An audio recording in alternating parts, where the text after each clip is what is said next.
Hello and welcome to Superpower Broadcasting. I'm Kevin Castley.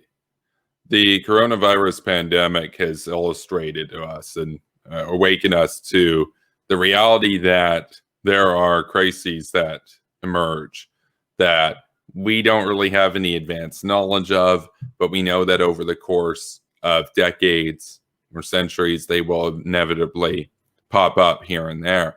And therefore, it necessitates that the planners in our government ultimately realize that we need to have emergency funds at the ready.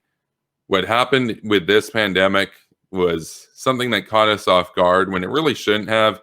Should have been clearer after the Great Depression, for example, that yeah, there are emergencies that come up. There are economic emergencies and downturns that will emerge. And to just go on without having a liquid reserve fund available to stay afloat in this time of crisis is incredibly problematic. The Canadian government has had to borrow upwards of 50% of the national GDP to prop up the economy in this time of crisis. America is in a very similar boat here. And this is going to take a long, long time to pay off.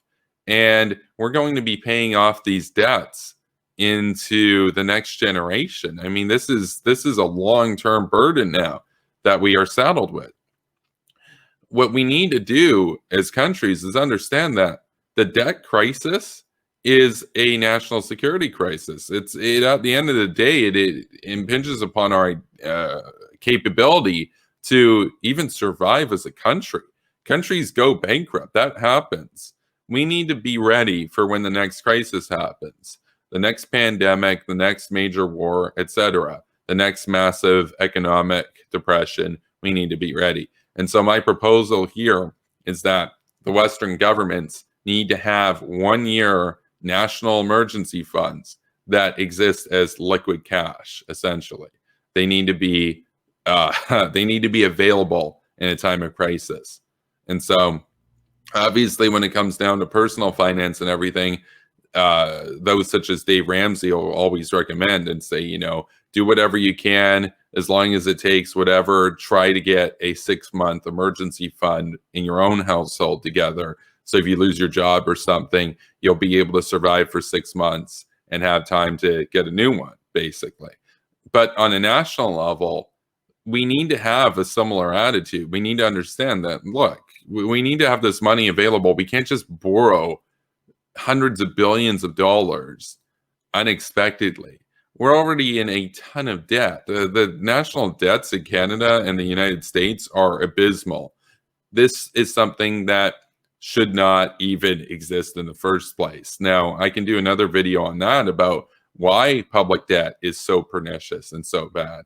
Because a lot of the social democrats out there don't understand it. They think, oh, the government can just print money, so therefore the government can just go into debt and then build stuff that helps people without understanding anything about inflation, or oftentimes where the lenders happen to reside might be in our enemies, such as China. That's never good.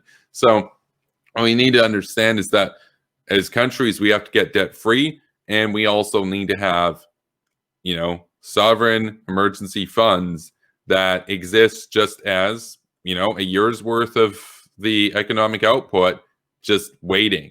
And we need to have firm criteria for what counts as an emergency.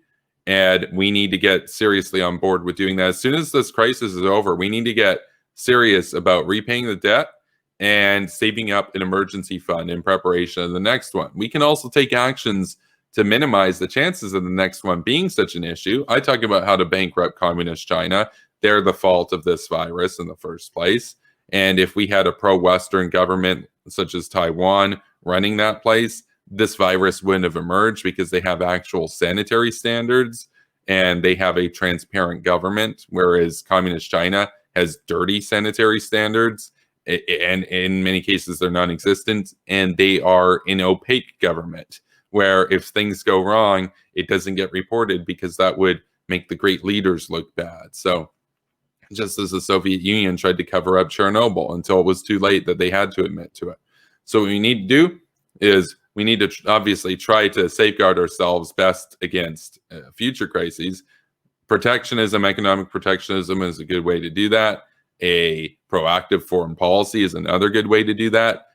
You take a more protectionist policy towards trade, you can lessen the risk, lessen the exposure to these pernicious states that seek to do harm to us. And you take a proactive foreign policy, as we talk about on the show all the time, and you destroy enemy regimes before they get too big, or you take out terrorists over there before they attack us over here. Well, now you are preventing a third world war because you're taking out Iran before they get nukes, or you're taking out North Korea before they have thousands of nukes. And so they're still wars, but they're a lot less deadly and a lot less of an existential crisis if you do them on your terms early on, rather than waiting for the enemy to initiate the war on their terms later on, once they're ready and have built up a higher degree of relative strength in that time frame than you have. World War II is a great example of this. Say you went into World War II in 1936 or whatever and took out Hitler right away. Yeah, 1 million people might have died. 50 million people wouldn't have died in that. So you can see what I'm talking about. World War II was obviously a crisis as well, and it didn't have to be. Proactive action to take out Imperial Japan and Nazi Germany in their beginnings would have been a far less deadly war at the end of the day. So you want to stop World War III, you got to do those short-term wars to stamp out potential rivals from emerging. But, there are going to be crises. There are going to be pandemics that do emerge in the future.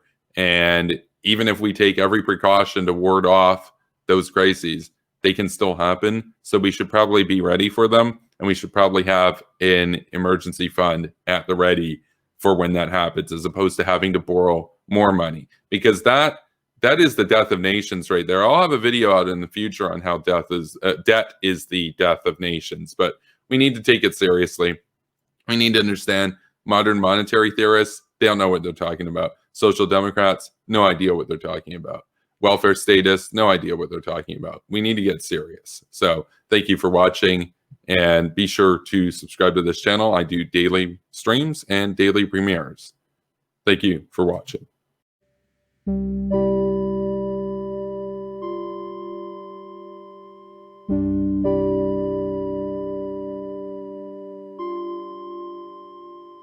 Thank you.